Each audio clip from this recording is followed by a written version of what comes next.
apa yang dilakukan oleh penyidik kami dari Direktorat Kriminal Umum Polda Metro Jaya itu sudah sesuai dengan aturan main yang ada, dengan ketentuan yang ada. Kita sekali lagi, Direktorat Kriminal Umum Polda Metro Jaya dalam melakukan proses perkara yang sedang ada di sidang pra-peradilan ini, kita lakukan secara profesional, transparan, dan akuntabel. Berarti penyidik sudah clear and clean bahwa ini perbuatannya seperti apa. Jadi begini yang kami, jadi kewenangan tetap kewenangan penyidik dan penyidik bertanggung jawab terhadap itu melalui apa yang salah satu diujinya adalah melalui lembaga peradilan. Dan oleh sebab itu pra-peradilan tetap harus mengajukan, penyidik mengajukan barang buktinya atau alat buktinya yang bagaimana dimaksud pasal 184 diajukan saja itu. Pasal 160 KUHP menjadi delik material antara penghasut dan yang terhasut. Jadi harus ada terhasut ini melakukan pidana terlebih dahulu, baru bisa mengusut si penghasut. Apakah begitu teorinya? Tidak seperti itu, Pak. Ini kita bicara soal full void-nya tindak pidana. Sempurnanya tindak pidana, timing, waktu terjadinya tindak pidana. Ya, waktu terjadinya tindak pidana bukan pada peristiwa menghasutnya, tapi pada peristiwa di mana orang yang dihasut itu melakukan tindak pidana seperti yang dituju oleh penghasut. Orang, misalnya, kalau tadi berkerumun, orang tidak mungkin berkerumun tanpa ada undangan.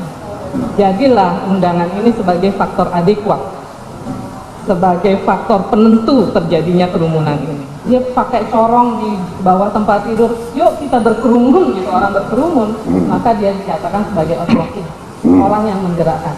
Yang ancaman pidana sama dengan pelakunya.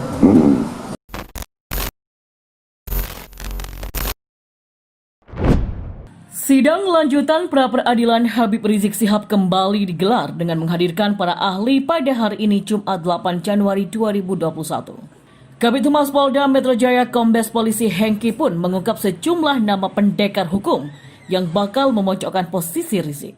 Kata dia, keterangan ahli yang dihadirkan termohon di Pengadilan Negeri Jakarta Selatan menguatkan penetapan status yang diberikan Polda Metro Jaya terhadap pimpinan FPI itu. Hal itu menunjukkan apa yang dilakukan penyidik kami dari Ditreskrimum Polda Metro Jaya itu sudah sesuai dengan aturan main yang ada. Kita dalam melakukan proses perkara yang sedang ada di sidang pra-peradilan ini, kita lakukan secara profesional, transparan, dan akuntabel.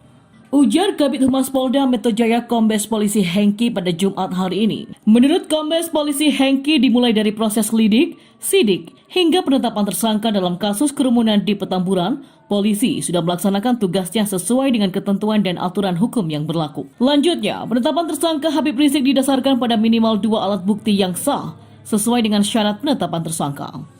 Penyidik itu menetapkan seorang tersangka berdasarkan 2 alat bukti sebagaimana ketentuan pasal 184 KUHP.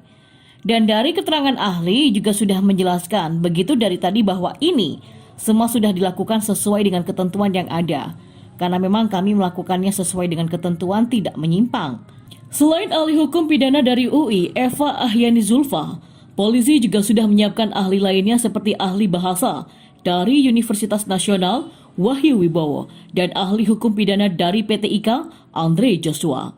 Sementara untuk ahli epidemiologi masih dirahasiakan oleh polisi, lantaran ahli tersebut rencananya bakal dihadirkan saat sidang pokok digelar. Ahli hukum pidana Universitas Indonesia atau UI Eva Ahyani Zulfi menyebut penetapan tersangka Rizik Syihab sudah sesuai dengan prosedur. Polisi bisa menetapkan Rizik sebagai tersangka tanpa pemeriksaan awal sebagai saksi. Ini disampaikan Eva saat dihadirkan sebagai saksi ahli oleh Polda Metro Jaya dalam sidang lanjutan gugatan pra-peradilan Rizik Syihab. Eva menyebut, dalam sebuah tindak pidana ada 2 jenis saksi, yakni saksi yang melihat atau mendengar dan saksi yang mengalami tindak pidana itu sendiri. Saksi yang mengalami tindak pidana dapat berupa korban atau pelaku, sehingga saksi pelaku dapat ditetapkan sebagai tersangka bila tidak ada orang lain dalam tindak pidana itu. Dalam konteks teoritis, jika menetapkan orang sebagai tersangka, dia yang ada di tempat itu bahkan dalam tindak pidana tidak ada orang lain kecuali pelaku, maka dia adalah saksi dalam tindak pidana. Dan itu awalnya dan kemudian ditetapkan sebagai tersangka.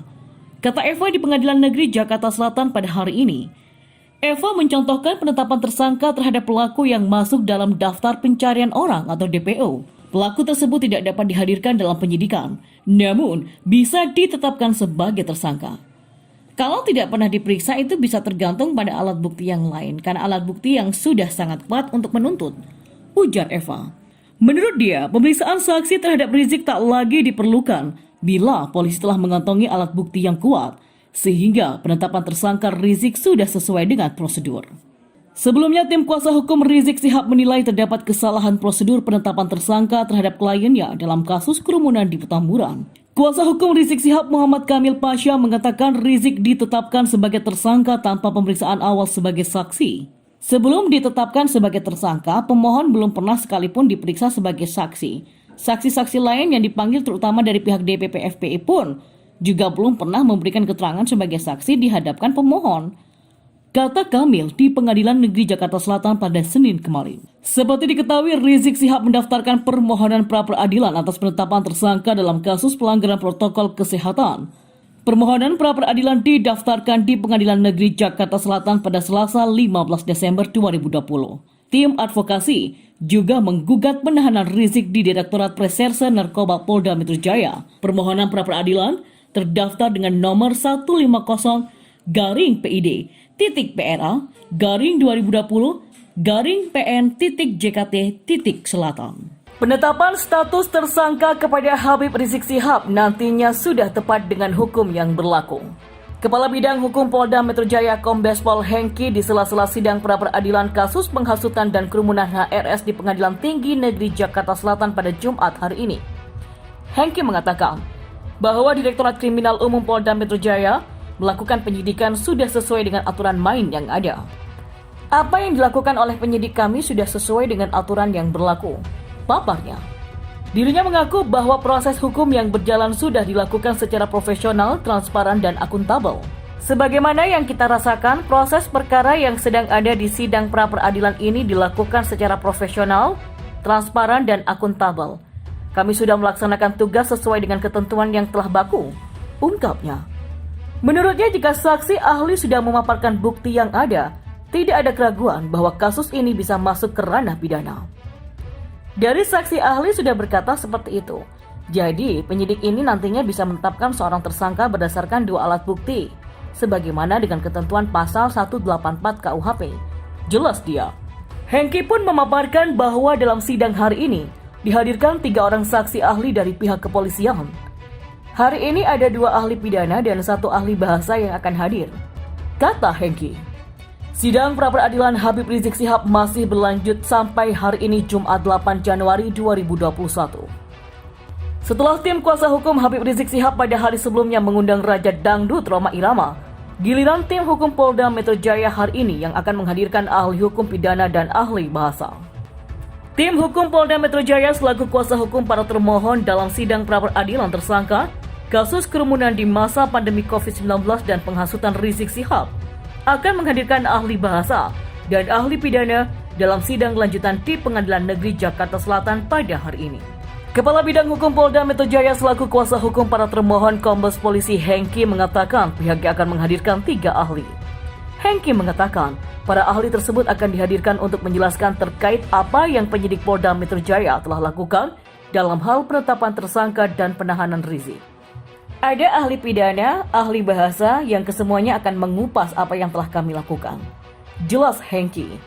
Diberitakan sebelumnya tim hukum Polda Metro Jaya selaku kuasa hukum pihak termohon mengajukan lebih dari 20 pertanyaan kepada ahli pidana yang dihadirkan pihak pemohon, yakni pakar hukum pidana dari Universitas Islam Indonesia, Profesor Muzakir.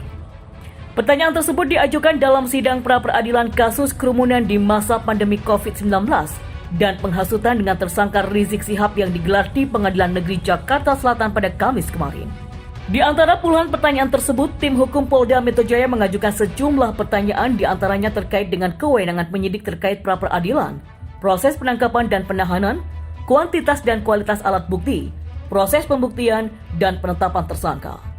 Selain itu, tim hukum Polda Metro Jaya juga mengajukan pertanyaan lain di antaranya terkait dengan tindak pidana dan proses penyidikan pelanggar Undang-Undang Kekarantinaan Kesehatan. Proses tanya jawab tersebut berlangsung lebih dari 3 jam. Muzakir menjawab pertanyaan tersebut secara virtual lewat aplikasi konferensi.